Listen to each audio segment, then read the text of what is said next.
Hello, I'm Saddam Siddiqui. Welcome to lecture of quarantine series Crash Course Marketing. So far, we have explored the basic concept of marketing, the micro and macro environmental factor. And in last lecture, we explored the strategic marketing planning process.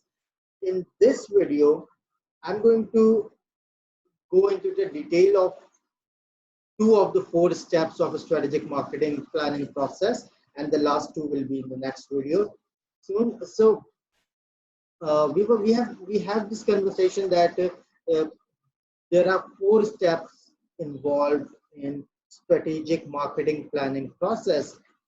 First step in this is to specify the market oriented mission, which is in general terms is called devising a business mission statement. So we'll explore the context of the context and the definition of mission statements. I'm going to read the definition. You can find it in the slides in the description given.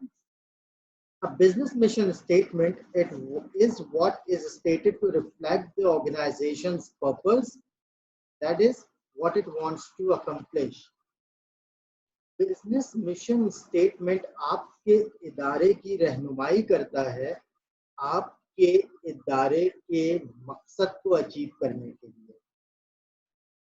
Vision statement और mission statement में बहुत बुनियादी नौयत का फर्क होता है. Vision statement in general terms is your ultimate achievement. इसके बरक्स जो मिशन स्टेटमेंट है वो sort of road map provide करता है आपकी ऑर्गेनाइजेशन को या आपके इदारे को या आपकी कंपनी को कि वो क्लियर, रियलिस्टिक और मोटिवेटेड डिसीजन ले. ये आपको क्लियर रोड मैप प्रोवाइड करता है. आपका जो बिजनेस मिशन स्टेटमेंट होता है ये बहुत हकीकी बुनियादों पे बनाया जाता है बरक्स विजन स्टेटमेंट के, जो कि आइडियलिस्टिक बुनियादों पे बनाया जाता है. ये रियलिस्टिक बुनियादों पे बनाया जाता है. तो एक सबसे अहम फर्क तो यही हो गया इन दो के दरमियान. इसके साथ साथ ये आपके कंपनी के मुख्तलिफ स्टेक होल्डर्स को मोटिवेट करने के काम आता है. तो एक बिजनेस मिशन स्टेटमेंट जो well rounded business mission statement है उसके अंदर कम से कम इन चीज़ों का पता होना ज़रूरी होता है कि हु आर योर कस्टमर्स, जिनको आप सर्व कर रहे हैं. व्हाट इज़ आवर बिजनेस, आपका बिजनेस क्या है, और what are we, where are we going, आपका बिजनेस किस तरफ जा रहा है. क्या वो एक्सपेंशन के स्टेज पर है, क्या वो कॉन्ट्रैक्शन यानी कि रिसेशन की जानिब है, क्या वो एग्जिट की तरफ है, या फिर अभी स्टार्टअप स्टेज पर है. आपका बिजनेस मिशन स्टेटमेंट इस चीज़ को क्लैरिफाई करता है. अब जो बुनियादी नौयत की बात होती है वो ये कि बिजनेस मिशन स्टेटमेंट में की खुसूसियात क्या होती हैं, कैरेक्टरिस्टिक्स क्या होती हैं. सबसे पहली जो खासियत बिजनेस मिशन स्टेटमेंट में होनी चाहिए वो ये कि वो बहुत फोकस होना चाहिए. इसके बरक्स के विजन स्टेटमेंट जो कि बहुत ब्रॉड होता है, आपका मिशन स्टेटमेंट काफ़ी फोकस होना चाहिए. इसके साथ साथ स्कोप इसका वाज़ेह होना चाहिए. आपके बिजनेस मिशन स्टेटमेंट आपके की बिजनेस का स्कोप क्लियर रखे कि आप किस सेक्टर में काम कर रहे हैं या करने वाले हैं. ये क्लियरली पता होना चाहिए. आप किस हद तक काम करेंगे ये भी पता होना चाहिए. बिजनेस मिशन स्टेटमेंट बनाते हुए इन चीज़ों का ख्याल रखा जाता है. इसके अलावा it should always be guided by your vision. ऐसा ना हो कि विजन कुछ और बता रहा है और मिशन स्टेटमेंट बिल्कुल उसके बरक्स तस्वीर है.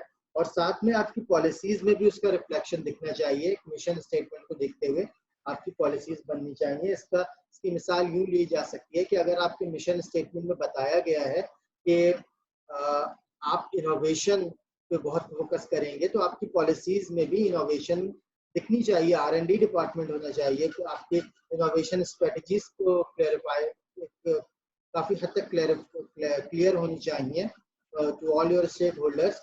इसके साथ साथ एक दूसरी एग्जांपल अगर हम देखें कि अगर आपकी बिजनेस मिशन स्टेटमेंट में बताया गया है कि आपकी प्रोडक्ट शरिया कंप्लाइंट होंगी तो आपकी पॉलिसीज में भी वो दिखना चाहिए जो कि आपकी प्रोडक्ट शरिया कंप्लाइंट है. अगर आप फाइनेंस प्रोडक्ट के हवाले से बात कर रहे हैं तो दिखना चाहिए कि वो रिबा फ्री है। और इसके साथ अगर आप फूड प्रोडक्ट पर बात करना चाह रहे हैं तो उसको देखना चाहिए कि वो हिलाल है, हलाल प्रोडक्ट। सो या दैट्स हिलाल प्रोडक्ट्स हैं आपकी।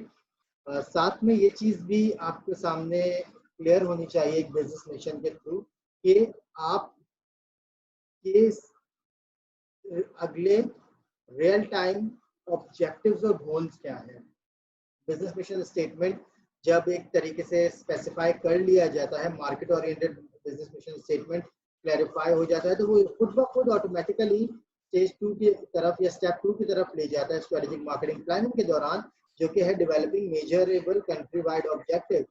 आप अपने ब्रॉडर मिशन स्टेटमेंट को देखते हुए स्ट्रेटेजिक बिजनेस यूनिट्स के मिशन बना रहे होते हैं, ऑब्जेक्टिव्स बना रहे होते हैं, उनको टारगेट्स दे रहे होते हैं। यहाँ पर इस बात का ख्याल लाजमी रखना चाहिए कि आपके जो गोल्स एंड ऑब्जेक्टिव्स हैं वो आपके गोल्स स्मार्ट गोल्स होने चाहिए। Smart which is an acromion, specific, measurable, जो आपका पूरा एक्रोनियम है उसको उसको फॉलो कर रहे हो। इसके साथ साथ आपके जो मैनेजर्स आप डिप्यूट करते हैं, मैनेजर्स बाय ऑब्जेक्टिव्स, उनके टारगेट्स क्लियर होने चाहिए कि कितने टारगेट्स, क्या टारगेट अचीव करना है उनको। स्ट्रेटजीज क्लियर होनी चाहिए, गोल रियलिस्टिक होने चाहिए, टाइम बाउंडेड होने चाहिए और साथ में हायरार्कियल होने चाहिए। इसको हायरार्कियल टारगेट्स आप इस तरह से देख लें कि आपके for example in case of a bank, आपकी एक ब्रांच का क्या टारगेट है, फिर ब्रांच के बाद आपके एरिया का क्या टारगेट है, उसके बाद आपके रीजन का क्या टारगेट है, उसके बाद आपके एक जो कॉर्पोरेट लेवल टारगेट्स है वो क्या है। सो इसको क्लियरली स्पेसिफाई या जॉट आउट किया होना चाहिए ताकि आप बेहतर अंदाज में कंपनी वाइड ऑब्जेक्टिव बना सकें। तो स्ट्रेटेजिक मार्केटिंग प्लानिंग में ये दो बुनियादी नौइयत के स्टेप्स हैं।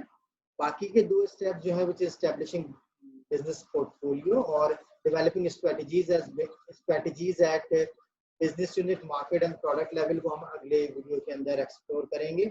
इस वीडियो में हमने जो इस लेक्चर के अंदर जो दो चीज़ें एक्सप्लोर करने की कोशिश की वो development of mission statement and second stemming goals and objectives from that mission statement were the main learning objectives of this video.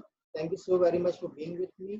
Let me know if you have any questions or query, and stay home, stay safe. We'll come next time with the remaining two part of strategic marketing planning process. Thank you so much.